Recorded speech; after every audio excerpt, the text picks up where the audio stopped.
Hey, welcome to the podcast. Welcome to the Marketing Stack podcast, to be more specific.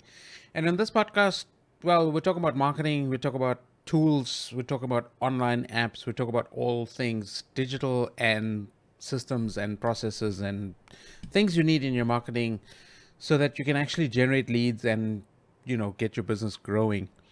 And I was having an interesting conversation with a friend of mine, Dennis, who was actually on the podcast a couple months ago. And Dennis and I were riffing on about this concept earlier today about how everybody is, or there's a lot of people today who are just in for the selfish reasons of getting stuff, for doing something for you, for either for payment or for some sort of recognition or for some sort of something. And one of the things that's really interesting about the way that the world is and the way that people function today is everybody's on this instant coffee analogy, everybody's trying to get things immediately, right? It's like, do the thing today so that I can get this result, so that I can get paid.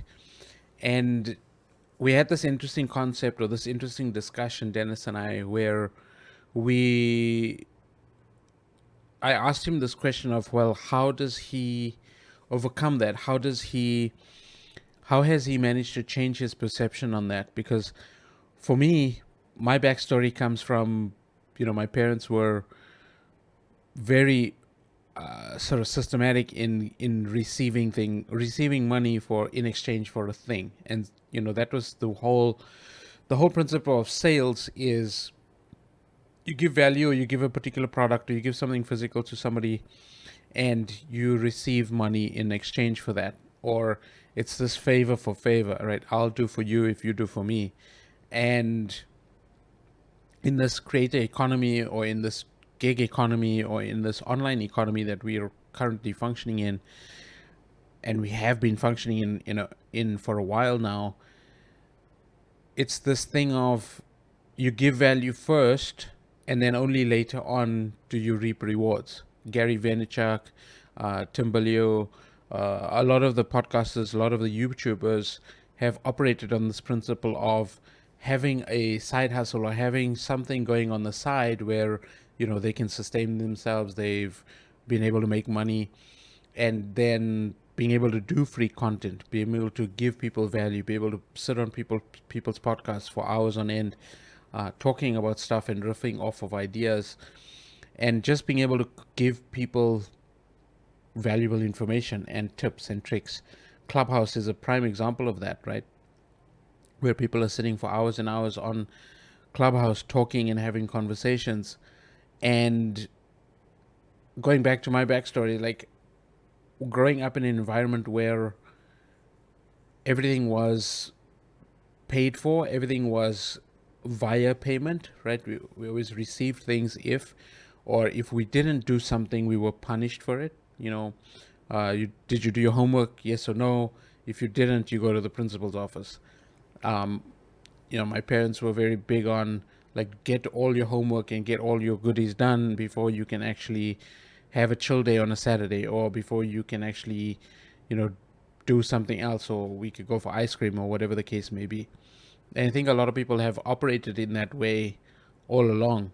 Whereas, with this whole change that's happened, I myself have had to rethink how I do business, or how I am operating. And starting this podcast and actually getting guests on, and having these conversations, or being open about how things have changed and how marketing operates today.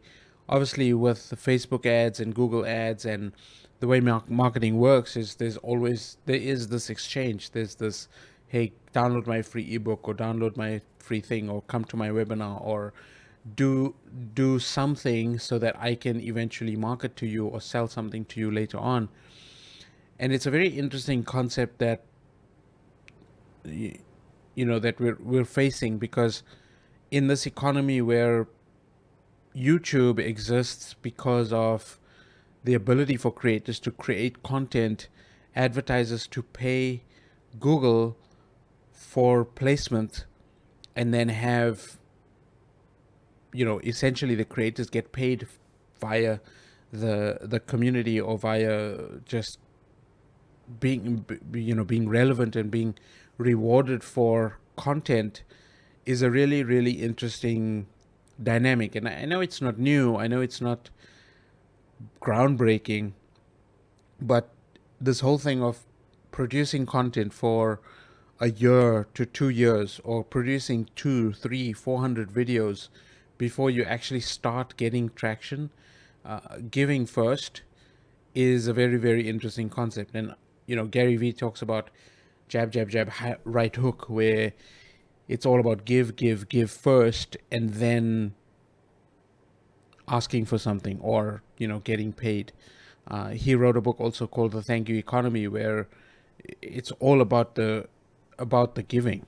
And this is something that I am obviously experimenting with, and it's something that I'm looking at.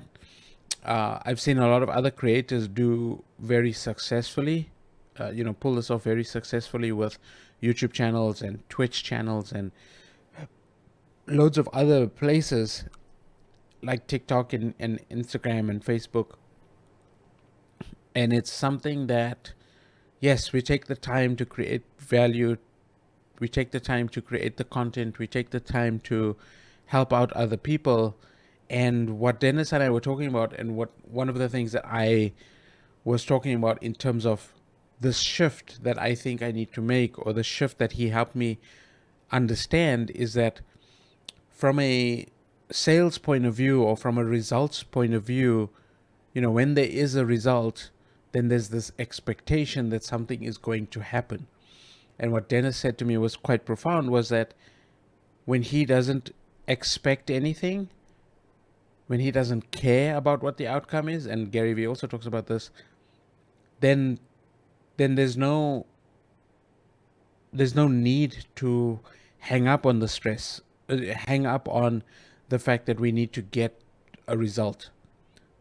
Because if you really think about it, like, we put out YouTube videos, the game is consistency. And so the result of each video, while we want videos to go well, we want our podcast to be listened by more people, we want our podcast to be listened by more people. The fact of the matter is that it's only going to gain traction once there's volume. And that's what these systems are all about, right? When we're using an email marketing system, or we're using an email marketing platform, maybe like ActiveCampaign or some other tool, ConvertKit maybe, is we have the ability to mass email, or email many people at the same time. It's an efficiency system. It's something that helps us create efficiencies so that we can plan engagements, so that we can plan content and prepare or nurture a relationship. We don't have to email people one by one anymore, because we can create an automation, we can create a system around developing that relationship. Of course, once people start interacting with us, and once they start communicating with us, and once they start commenting in the description, below the description, or commenting on, or emailing us and saying, hey, they got value, or whatever the comment is, that's when we can start getting a little bit deeper in the conversation. Maybe they buy a product, maybe they join a course, maybe they jump on a Zoom call with us, maybe they do a podcast interview. That then is a further development of that relationship. And so we have the ability to use these systems, to use these tools without expecting a result, by just being able to provide value, by being able to record ourselves, being able to write maybe blog posts, or even if it's tweets on Twitter or LinkedIn, or whatever the value is that we're going to give out to the world, to people that are on the outside, that maybe need the help, or maybe they need the advice, or maybe they need the education, or maybe they need the entertainment. That's what these systems give us, is the ability to communicate en masse. And I don't know if you've heard me say this on the podcast before, but in reality, the internet is just a giant telephone. And when we can start crafting our messages to reach more people, create content that is actually interesting for people, tell better stories, create some sort of a hook where we get people interested in what we're doing, that's when we can start getting traction. But those are skills that we need to develop. And so the only way to develop that is to actually put the time in. And later on, sure, maybe people would actually come to us and reward us. And so this is what's referred to as momentum. The word momentum by definition means that when you start pushing something, if I can use an example, when you start pushing something that's really heavy and really big, it starts off really, really slowly. We can all relate to maybe when we need to jumpstart a car and we need to, push the car along. So maybe the battery died or whatever the case may be. And so we need to start the car to get the engine turning again. The first couple of seconds of actually pushing that vehicle is difficult. It's hard. But once we start getting momentum, then the car starts picking up speed a little bit faster. And so that's what content does for us online. That's what these relationships do for us, even in real life. Not to say that online is not real life. Online is real life. It's just a different medium. It's just through a different device. So in the past, we used to call each other frequently. We didn't have smartphone devices. We didn't have all of this technology around us. We had different forms of technology, which was more manual, which was more one-to-one. And so the internet allowed us to start communicating to more than one person at a time, with the hopes of, one, being able to sell more products. So that's what majority of people are trying to do. But two, then this other sort of byproduct of communication happened where, hey, we can actually help people at scale. And if you really, really, really think about it, books are a form of that, a form of value. Because in the past, before the internet, before any of this stuff, when authors published books and were able to get those books to readers, and people bought those books, and they were publicized, and they were available to people, and they were published in many countries, and published in many, and put on in bookshelves in lots of different bookshops. That's how authors were able to build credibility and actually build scale into their businesses. And so it still exists today. The only difference is now we have the internet, which is actually even more revolutionary, because now we can go to millions and millions of people. And yes, it takes time to write a book. Yes, it takes time to build up a YouTube channel. Yes, it takes time to build up an email list. But the years or months that we take creating those assets and building that skill and creating those relationships and starting to gain the traction that we need is the skill. It is the thing that I think all of us need to learn, because in the future, or even in the now, this is the currency of the day. Attention, relevancy, consistency, and being able to be authentic. I would say those are the four things that really makes or helps people stand out from the ordinary person who's just trying to pitch their product all the time.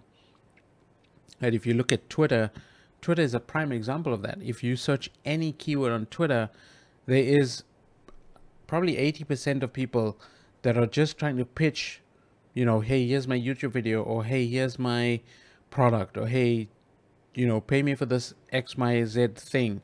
I made this thing for you because I want something back.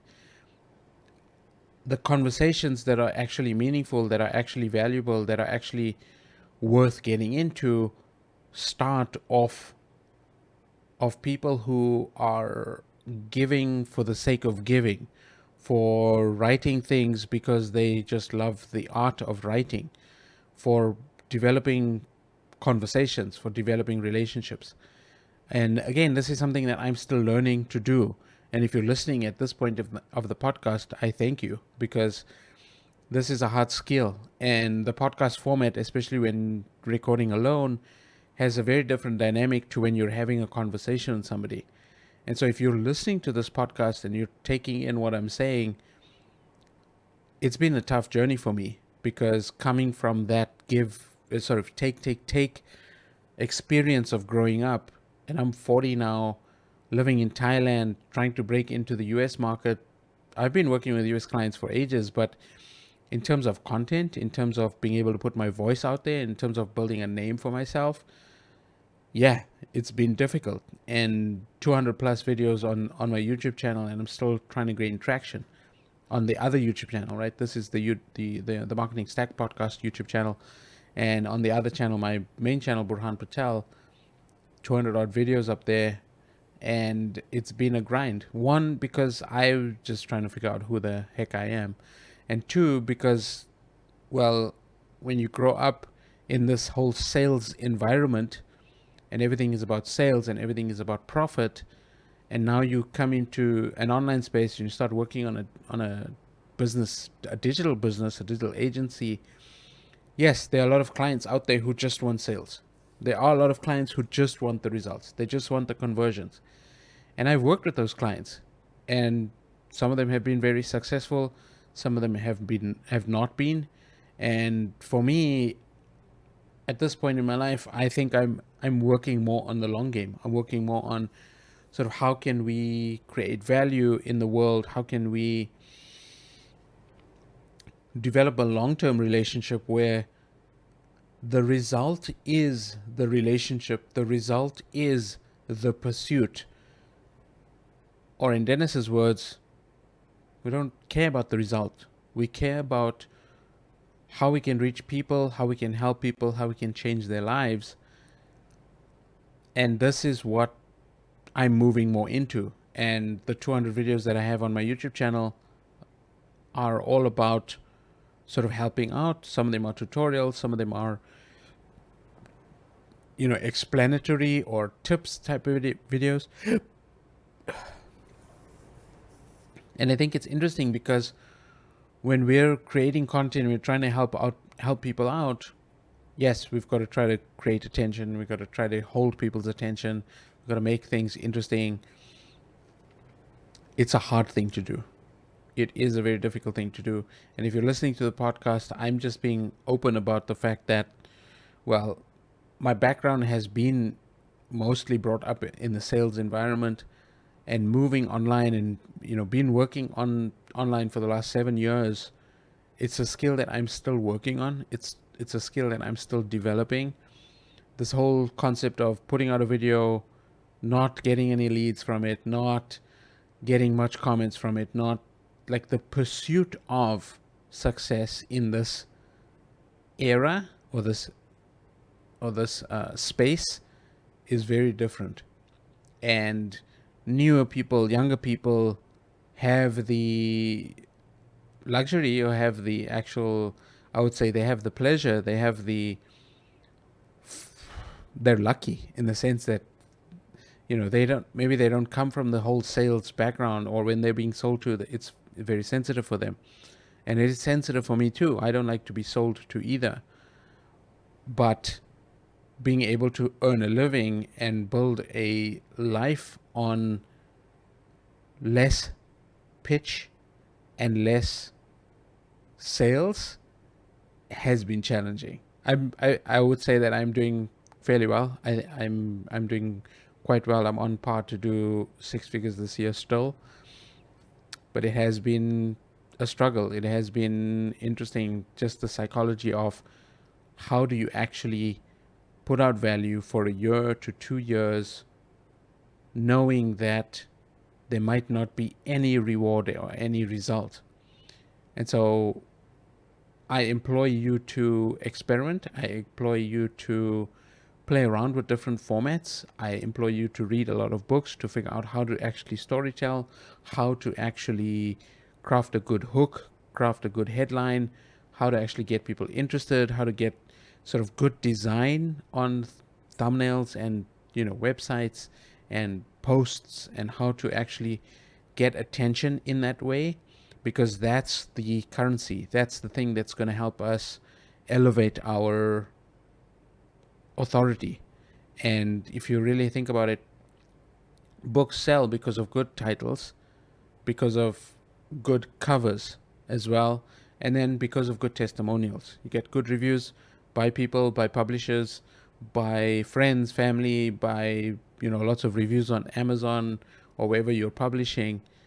That's what actually helps and generates interest.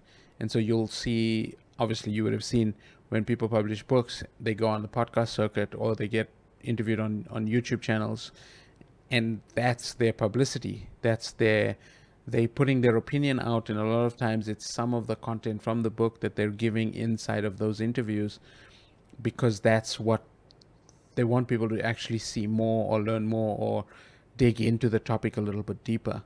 And so, when we're thinking about publishing content, we've got to think of the long game. We've got to brand rather than sell, meaning build a base first, build the foundation, and in Dennis's words, build the scaffolding so that you can actually create the thing that you need to create or that you're trying to create. If you don't know what you're trying to create, then that's a whole different conversation.